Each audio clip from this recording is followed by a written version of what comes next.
Town Hall 18 is right around the corner. Before the update drops, we're breaking down the top 4 Town Hall 17 attack strategies dominating Legends League and Wars right now. Let's dive in. First one we're going to start off with is Fireball Super Yetis. Let's take a look at the army composition. We have 4 healers, 2 ice golems, and 5 Super Yetis for the main push. 4 in the main army and 1 in the clan castle. There are also 2 super wall breakers, a Yeti, furnace, and a few cleanup troops. For spells, we've got 4 invisibility and 2 earthquake spells for the fireball, 1 rage spell, 2 freeze spells, and 1 skeleton spell to support the army, plus 1 jump spell to access the core, and 1 poison spell for the defensive clan castle. And we will have a troop launcher in the CC. Since we're using the fireball, the warden obviously runs fireball with rage gem. The king has the classic setup, spiky ball and earthquake boots. The queen uses giant arrow and action figure, which is giant, and the royal champion carries electro boots and rocket spears. Now, we'll start with the fireball. Scout the base carefully and find the best spot for it. Use invisibility spells to lock onto the target. Fireball, then finish it off with the earthquake spells. Once the fireball value is secured, start funneling with a baby dragon to make sure your warden doesn't wander into unwanted areas. Use an early wall breaker, since Super Yetis often go for outer buildings instead of moving inside. Begin funneling the other side with the queen, use her early ability, and drop the furnace behind her to speed up the funnel. Next, deploy ice golems and Super Yetis with the king and pull the warden in. Drop a few balloons with the main push. They'll help trigger air traps and keep your healers safe. Follow up with the troop launcher behind the main army to send everything straight into the core. Use the jump spell to connect the core and guide your troops where you need them. Drop the skeleton spell to distract the monolith, and if necessary, freeze it as well. Once everything reaches the core, use the rage spell to clear it faster and activate the king's ability to break through defenses and speed things up. With the king's ability activated in the middle, you will have access to most of the base. At this point, send in the royal champion from the queen's side, or wherever support is most needed. Since you'll likely be out of freeze spells, use Invis spell on your Yetis to reduce incoming damage. Watch as the royal champion snipes defenses one by one. Then here, you want to start cleanups. Use the second wall breaker on the back end, or sometimes you may also need it at the start to break through a double layer of walls. Finally, pop the royal champion's ability to finish off the last defenses. Just like that, you'll crush almost any base in Legends League or War. Once you secure solid value with your warden and get your troops into the core, it's nearly impossible to fail with this army. Up next, we have RC Walk Dragons. Super consistent when you get a decent RC walk value. Here's the army composition we'll need for this strategy. 11 dragons for the main push, 8 Rocket Loons to snipe defenses and redirect your RC or pick off key air defenses. A super wall breaker, and ice golem to support the queen. For spells, we'll use 12 invisibility spells, 11 in the main army and 1 in the clan castle, 1 earthquake spell for the RC charge, and a poison spell to deal with the defensive CC. Use a siege barracks with super minions inside the CC. We're going to use electro boots and haste vial on the RC. Queen has giant arrow and action figure, warden with eternal and healing tome, and here we'll use minion prince instead of the king. He has dark orb and dark crown. When you can control the RC charges, this strategy is insane. Start the RC walk in a corner of the base and start funneling with Rocket Loons. Sometimes one defense makes the pathing easy, and sometimes that one defense can mess it up completely. We all know the timing of the invisibility spell and when to use it. Rotate carefully with the Sprite Fox and Invis until the fox dies. Once you reach a stacked defense area like this, you may want to use your RC ability to clear them faster. And here comes the Earthquake spell to weaken and finish them off quicker. Now remember, you've got a total of 12 invisibility spells. When you activate your RC ability with the Haste Vial, she sometimes acts weird and runs faster. Make sure to use Invis at that moment. Also, When your RC is in the core or near heavy stacked defenses and your Fox is still alive, you might think, let's save an Invis spell and use the Fox. That decision sometimes turns into regret. Oh, I should have used the Invis there. So be careful and use these Invis spells wisely. Once your Invis spells are done, meaning your RC walk has stopped, send your queen on one side with the siege barracks. Use her ability early to bring out the giant.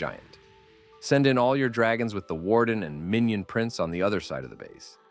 If you face a lot of damage in the beginning, you can use the minion prince's ability, but it's better to save it for the back end and use the warden ability first. Start using your remaining rocket loons to snipe defenses and funnel for the dragons. You can also use a baby dragon to help with it. When your dragons are under heavy fire, use the warden ability to keep them alive and recover HP. Super minions coming out of the siege barracks will boost the army and speed things up.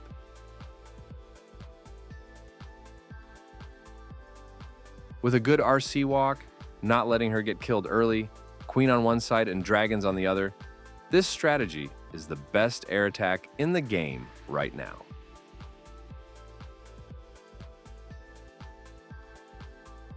Moving on to the next one, it's RC Walk Route Riders, one of the most dominating strategies in the game. Here's the army composition. We have 5 healers, 5 route riders, 4 in the main army and 1 in the CC, 4 Valkyries and 2 ice golems for the main push. For cleanup, 5 super Valkyries and 4 Rocket Loons. Since we already have 2 super troops, we're using normal wall breakers here, which really help in the back end. For spells, we've got 6 invisibility spells and a recall spell for the RC walk, 2 overgrowth spells, 1 freeze, and 1 poison spell. The CC contains a troop launcher with a mix of rocket loons and regular loons. For equipment, the king has spiky ball and snake bracelet since he'll mostly stay outside. The queen carries giant arrow and action figure. The warden runs eternal tome and rage gem because we don't have a rage spell in this army. Finally, the RC has electro boots and rocket spears. We'll start with the RC walk on one side of the base. Ideally, look for at least a fire spitter, monolith, or a scatter shot. And most importantly, it should create a funnel. One thing to remember, be cautious, because the RC runs rocket spears and not haste vial. So save her ability for later, not during the RC walk phase. Use the invisibility spells wisely, and once you get the value you need or run out of invis, recall your RC. Now, send in everything with the warden and troop launcher behind, then redeploy your RC. On the other side, use your queen and force her ability with giant arrow. This will help shape the funnel faster, and giant will tank for her. Then deploy the king with an ice golem outside to keep the funnel tight. Once your troops are moving near the core and town hall, use the first overgrowth on the town hall and surrounding defenses.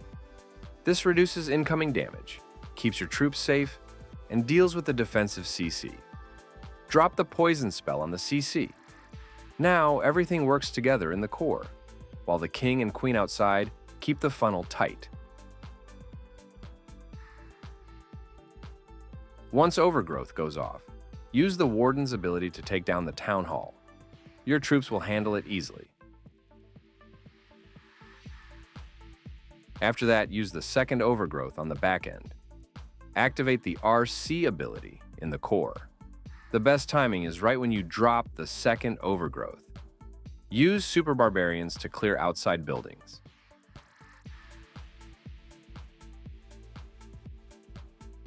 Once the second overgrowth finishes, you'll see your army crush that section like hunger. With these steps, this strategy tears bases apart with ease. The final and last strategy of the video is Fireball Rocket Loons, a reliable option if you like Warden Charge. Here's the army composition we're talking about. We have 5 healers and 16 Rocket Loons for the main push. There are 3 furnaces to help the Warden Charge, 1 ice golem and 2 super wall breakers for the king-queen dive, and a few cleanup troops. Spell-wise, we're going to use 5 invisibility spells, 2 earthquake spells, and 1 ice block spell to set up the fireball. Sometimes you won't need to use all the invisibility spells, and we'll save them later to protect the warden and RC. We also have 2 rage spells, 1 freeze and 1 poison spell. In the clan castle, we take siege barracks and flame flinger, with super minions inside. Taking both siege machines has a reason. We won't get value with the flame flinger on every base, and in that case, we'll switch to the siege barracks. Now, since we're using fireball, the warden has fireball and rage gem. King is equipped with earthquake boots and spiky ball. Queen has a double epic setup, magic mirror and action figure. RC has seeking shield and rocket spears. We're going to avoid the electro boots here. Now we will start setting up the flame flinger first. Find a side where the base has flame flinger value and snipe the defenses that can target it. Once the threat is cleared, deploy the flame flinger. Now moving to the warden part. If you get your target in the first compartment, you will just use Invis early. Lock the target and fireball like this one. Finish it off with earthquake spells. After the fireball, start sniping defenses to funnel for the warden and redirect him to the side you want him to move. Use 2 furnaces behind the warden and 1 near the flame flinger to help with cleanup and tank a little bit for the warden. Here we will let our warden work on his own and move along that side completely, as we don't want to pull him with the king and queen. At this point, start sniping defenses from the outside. When you see your warden under heavy fire, use a rage spell on him. If you lose your warden too early, that's something you can't recover from. Now send in the king and queen on the opposite side of the warden with the ice golem. Use a super wall breaker to get them inside. Here, you have to multitask. Always keep an eye on both the warden and the flame flinger. Use rage or invis spell to save the warden, and if there are any skeleton traps or Teslas, you have to react quickly with rocket loons and archers or any other troops that can handle these skeletons. Use King's ability to open up further into the core and deploy Headhunter for defensive heroes. Use the RC to support the king and queen, and use her ability early. She will snipe defenses and move into the base. Keep sniping outside defenses with rocket loons and focus on cleanup. Now we will see everything working together on those last buildings.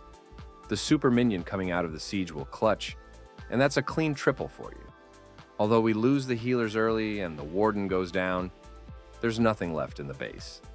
The ice block spell will be needed when you fireball deep into the base. So once you connect a strong fireball, split the heroes and snipe those defenses. You'll crush any base out there. That's all for today's video.